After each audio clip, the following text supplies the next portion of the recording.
basically. And we could say that's kind of like a transformation of mind. But if you did this 33 days in a row with the intention of expanding your awareness through your consciousness, then you would probably begin to see the light at the end of the tunnel, meaning you would begin to see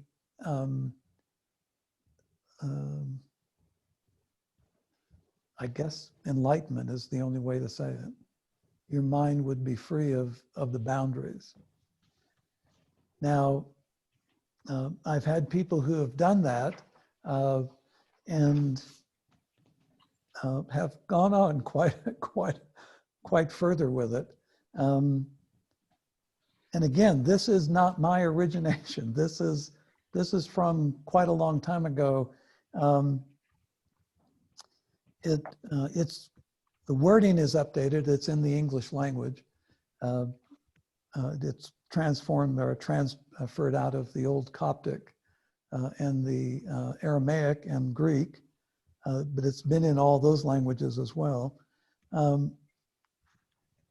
So please use this, try this, either for a single command that you have something very specific in mind, and it could be one simple thing, or do it 33 days in a row with the idea that you'll expand your awareness within your consciousness. A spirit is awareness, soul is consciousness. So the collaboration becomes clear and immediate. And some people think of that as enlightenment. I use that term because that's the one we know more than any, but it literally is, you are now collaborating fully as a threefold being, basically. So, any thoughts on that?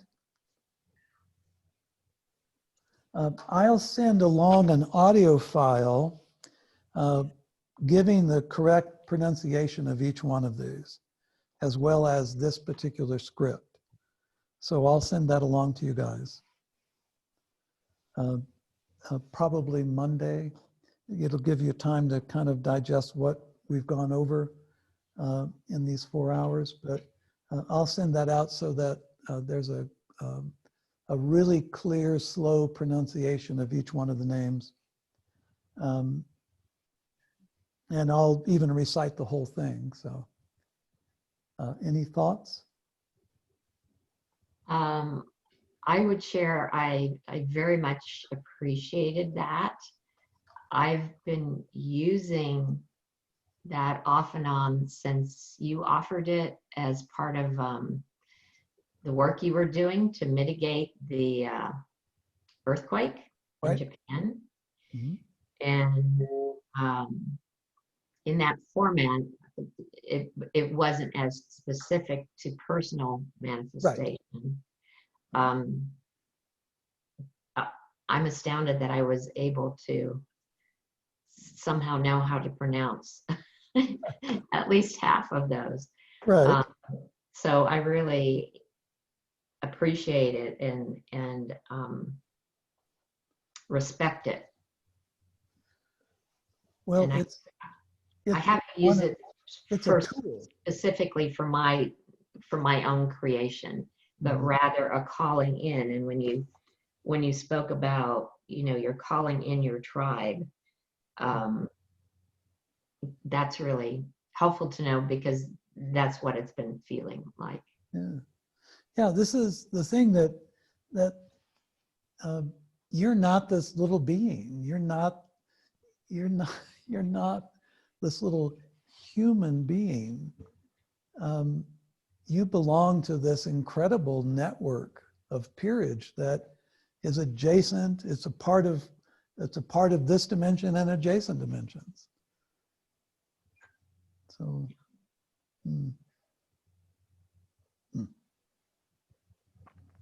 Now there are some YouTube channels where you can get pronunciations on the names of the different names of gods and goddesses from ancient times. I'll try to find a link to that, and I'll include that in the material I send out.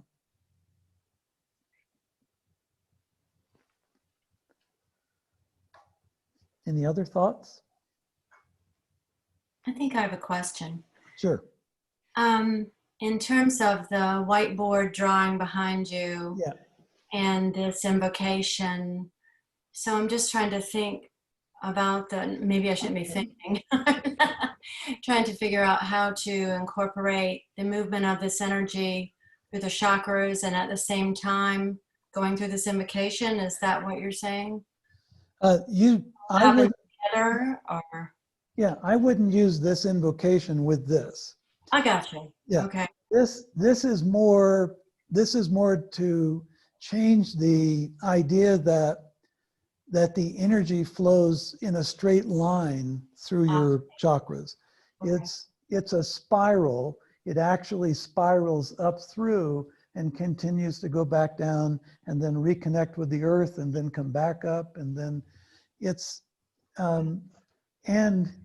and if we drew it accurately, you would also have these other adjacent chakras that it spirals through all of these, not just the core, but it spirals through the two external columns also of chakras. Okay. So, but it focuses it more, when we think about it in this center column, it focused the energy more toward manifestation. Got it. Thanks. Mm-hmm. Oh, hi, Shotzi. Hi. Oh, come here. Let's see her. Huh? Let's see her. This is Shotzi. Hey, Hi. Chatsy. This is our little baby. Hey, baby. Yeah, she's not little anymore, huh, baby? I know, she's growing. Wow. She's big. Gosh. Yeah. Yeah. So this is actually one of my favorite subjects, is this subject, because when you don't have to know anything, all you have to do is understand what you are. Understanding what you are really drives the whole process. So if you know what you are, and you understand your relationship to everything, to life, then you begin to be able to be present in every moment, and actually have what you want when you want it.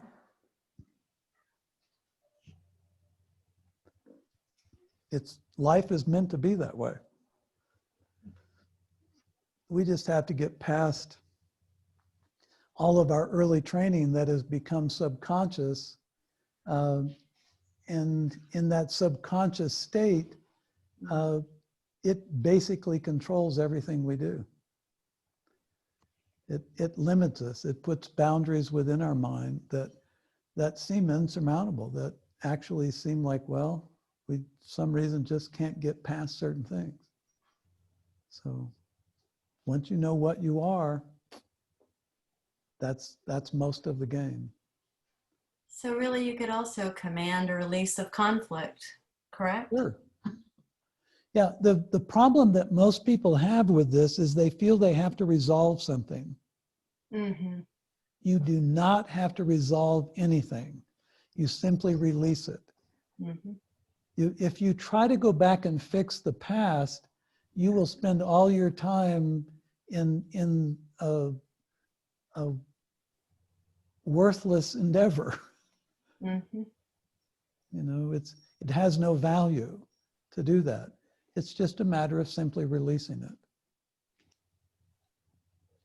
When you see little kids in a playground or in a sandbox, or when my daughters were really young, I would watch these kids, and they'd be playing, and one kid would suddenly hit another kid, and then the parents would race over there and, oh, don't, that's wrong, don't do that, but if you left them alone, the kid who hit the other kid would go back over and hug the other kid, and there was this whole natural flow of feelings and thoughts, and as soon as the adults got into it, it was like everything became very complicated. Now go over and apologize to the parents, and, you don't get the puppy now. We told you if you did it again, you'd never have another puppy. I mean, it's our training that has most people not able to be whole. And I don't know, I can't remember the lady's name who wrote that book. The title was, If It's Not One Thing, It's Your Mother. And,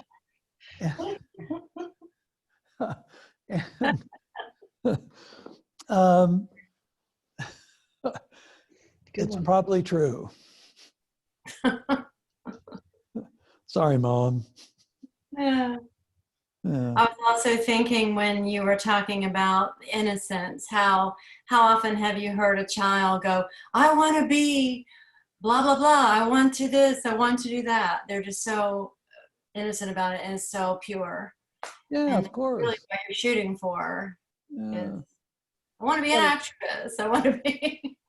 Well, and the hardest thing is when a child is saying, a parent will say, what do you want to be when you grow up? And the child will say, a fireman. No, you don't want to be a fireman. Right. That's right. It's like you have to know the child the next day is going to want to be a brain surgeon.